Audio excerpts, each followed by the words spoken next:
Hello बच्चों, चलिए प्रश्न को पढ़ते हैं।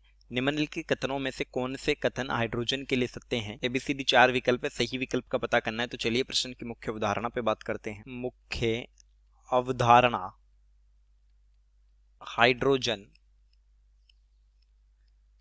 फर्स्ट ए तत्व का सदस्य है तथा यह अधातु है। यह अधातु है। अब देखिए, हाइड्रोजन के 3 समस्थानिक होते हैं।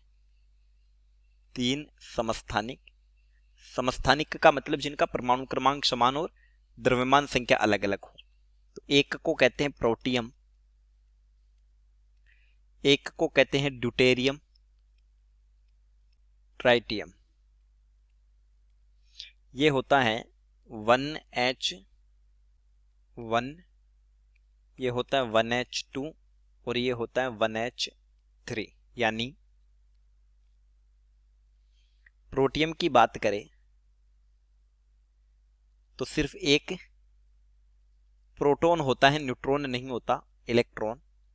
प्रोटॉन न्यूट्रॉन दोनों उपस्थित होते हैं, इसलिए द्रव्यमान संख्या 2 हो जाती है, क्योंकि द्रव्यमान संख्या प्रोटॉन प्लस न्यूट्रॉनों का योग है।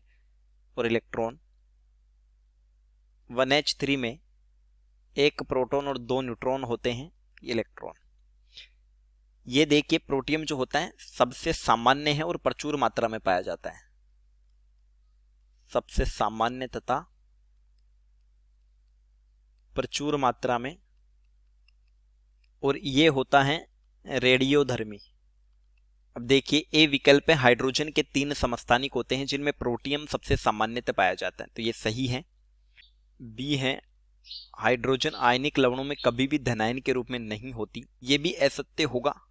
एक्वस सॉल्यूशन में जल स्वतः प्रोटो अपघटन दर्शाता है। सी है, हाइड्रोजन आयन H+ विलीन में मुक्त रूप में रहता है, यह भी गलत होगा, वो H3O+ के रूप में रहता है।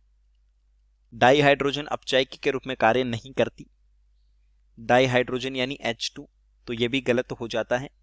एल्कीनों के अपचयन से जब एल्केन बनती हैं तो H2 का प्रयोग होता है।